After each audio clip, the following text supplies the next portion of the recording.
Welcome to Prince student house.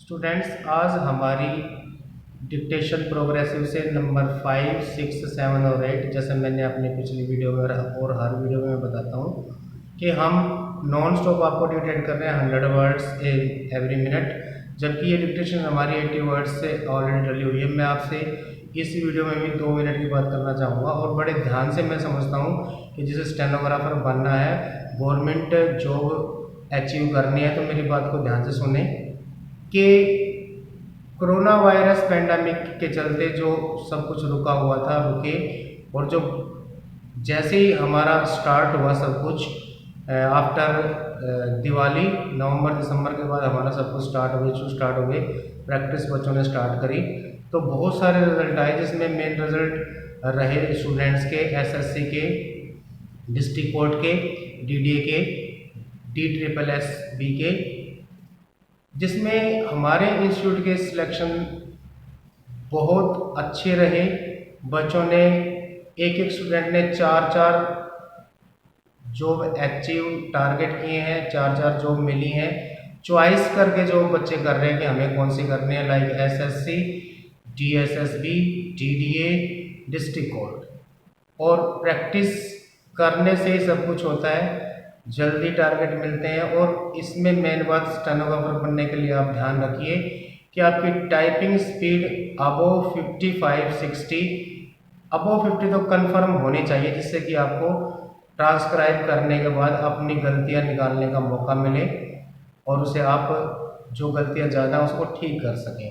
और जो district court के हमारे रिजल्ट आए हैं, दिल्ली डिस्ट्रिक्ट कोर्ट के, उसमें पी और एसपी के सिलेक्शन हुए हैं। हमारे ओवरऑल सिलेक्शन 2021 में स्टेनोग्राफर के जो सिलेक्शन हमारे प्रिंस इंस्टीट्यूट के आए हैं, वो लगभग 50 से ऊपर बच्चों के सिलेक्शन आए हैं, जिसमें मेन सिलेक्शन हमारे पी और एसपी के रहे हैं।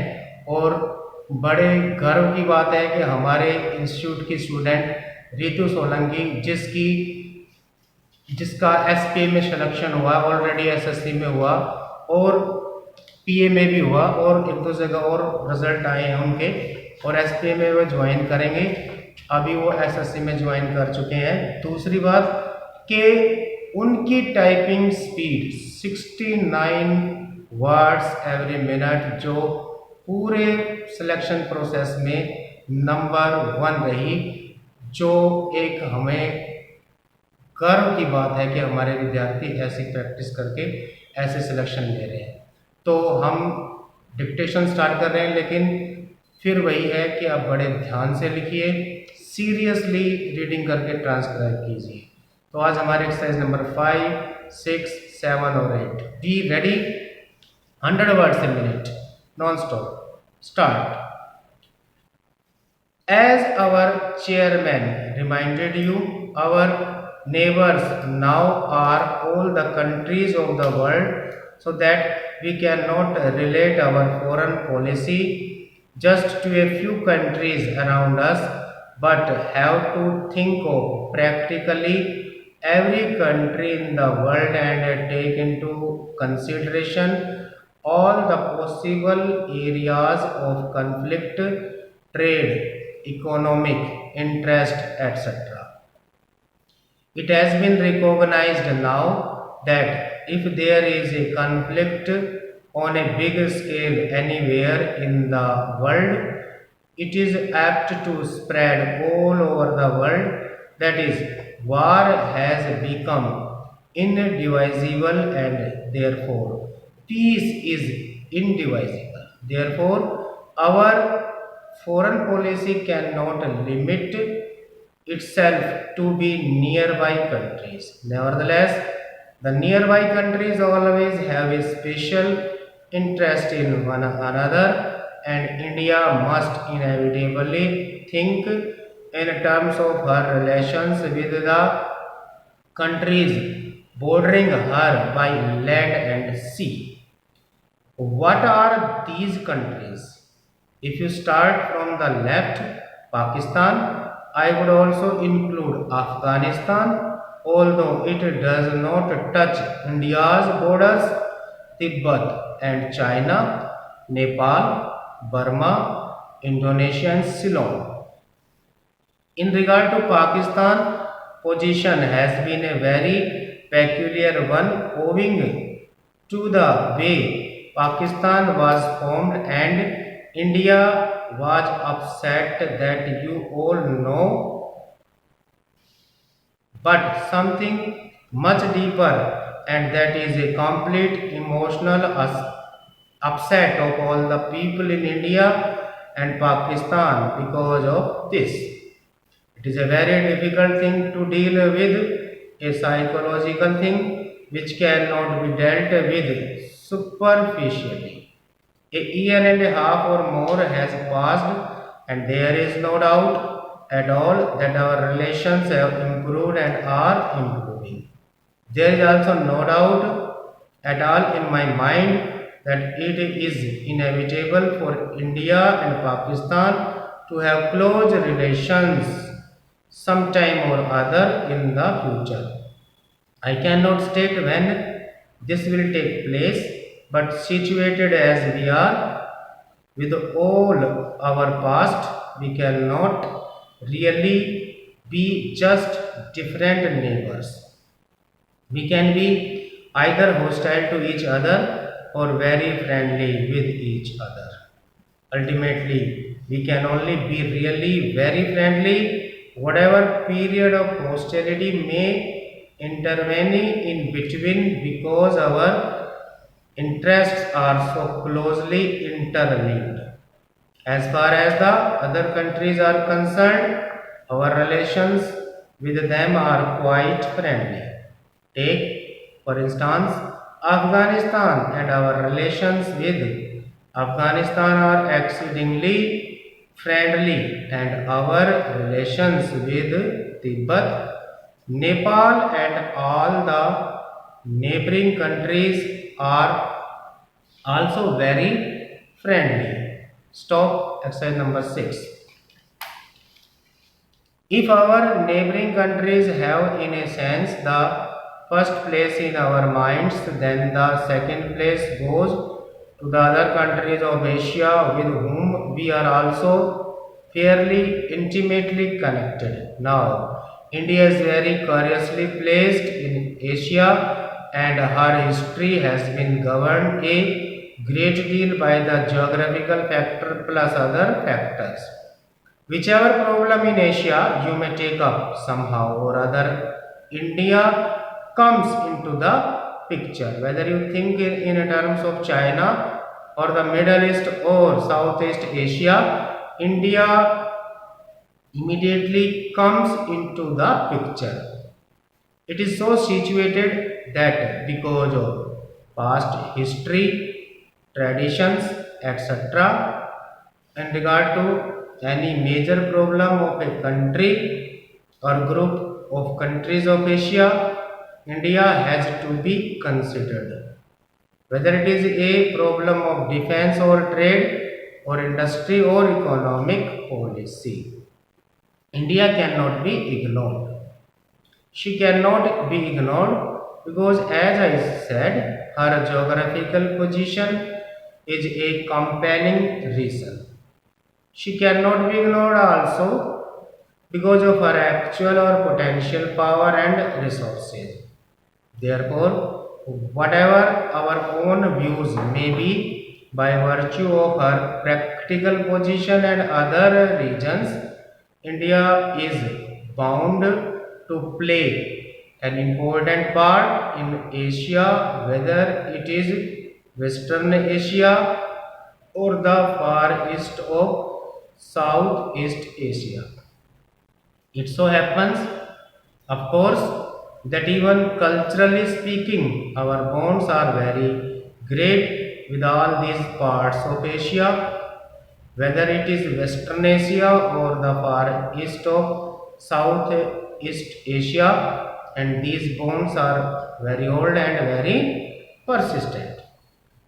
A very curious thing happened when, roughly speaking, British power came to India and British dominion was established here. This was the reason why we were cut off from our neighboring countries of Asia.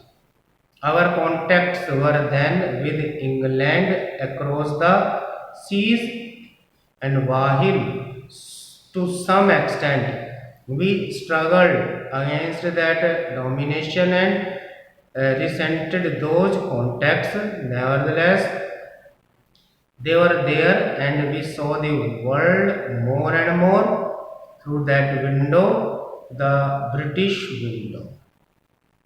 Very few people went to the other Asian countries from India, and very few came here from there. And even those few people from Asia we met in Europe and not in Asia. Now, in recent years, that process has been reversed or is being reversed for a variety of reasons. Initially, I suppose the one major factor was air travel. Air travel brought us immediately into close contact with our neighbors, because if we went to Europe, we passed through Baghdad and Tehran and other places. Air travel not the only factor.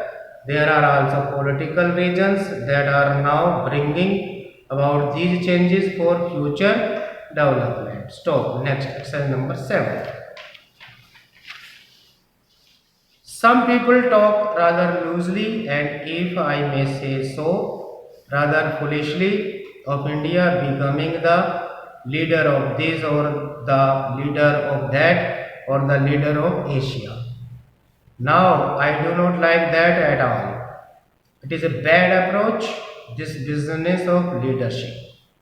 But it is true that because of the various factors I have mentioned, a certain special responsibility is cast on India. India realizes it, and other countries realize it also. The responsibility is not necessarily for leadership but for taking the initiative sometimes and helping others to cooperate. Now, foreign policy is normally something which develops gradually.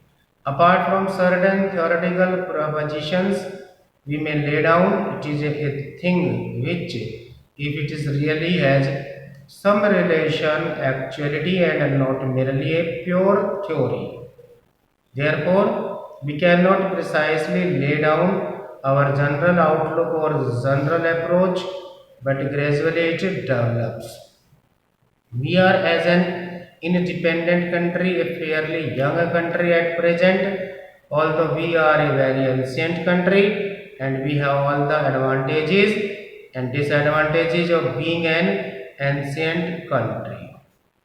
Nevertheless, in the present context of foreign policy, we are a young country, and therefore our foreign policy is gradually developing, and there is no particular reason why we should rush in all over the place and do something that comes in the way of this gradual development.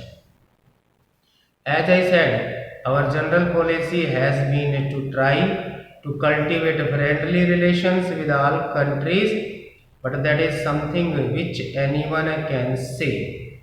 It is not a very helpful thought.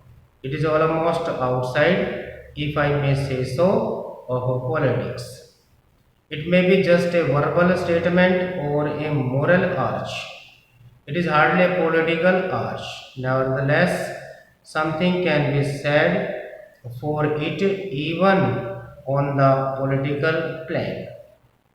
We cannot perhaps be friendly always with every country.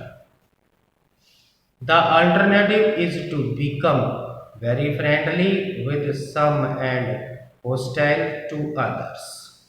That is the normal foreign policy of a country, very friendly with close relations with some, with the consequence that you are hostile to others. You may be very friendly to some countries, and you cannot just be equally friendly with all countries. Naturally, you are more friendly with those with whom you have closer relations, but that great friendliness is good. But if it merely reflects hostility to some other country, then it is something different. Stop. Next, exercise number 8. May I say that I do not for an instant claim any superior vantage point for India to advise or criticize the rest of the world. I think we are merely trying not to go get excited about these problems, and anyhow there is no reason why we should not try. It follows, therefore, that we should not align ourselves with what are called power blocs. We can be of far more service without doing so, and I think there is just a possibility that at a moment of crisis, our peaceful and friendly efforts might make a difference and avert that crisis. If so, it is well worth trying. When I say that we should not align ourselves with any power blocks, obviously it does not mean that we should not be closer in our relations with some countries than with others. That depends on entirely different factors, chiefly economic, political, agricultural, and many other factors. At the present moment, you will see that as a matter of fact, we have far closer relations with some countries of the Western world than with others. It is partly due to history and partly due to other factors, present day factors of various kinds. These close relations will no doubt develop and we will increase them to develop, but we do not want to place ourselves in a position where, politically speaking, we are just lined up with a particular group or bound up to it in regard to our future foreign activities. India is too big a country herself to be bound down to any country, however big it may be. India is to be and is bound to be a country that counts in world affairs, not I hope in the military sense, but in many other senses which are more important and effective in the end. Any attempt on our part, that is the government of the day here, to go too far in one direction would create difficulties in our own country. It would be resented and we would produce conflicts in our own country which would not be helpful to us or to any other country. While remaining quite apart from power blocks, we are in a far better position to cast our weight at the right moment in favor of peace, and meanwhile our relations can become as close as possible in the economic or other domain with such countries with whom we can easily develop them. So, it is not a question of our remaining isolated or cut off from the rest of the world, but we do not wish to be isolated. Stop. Thank you.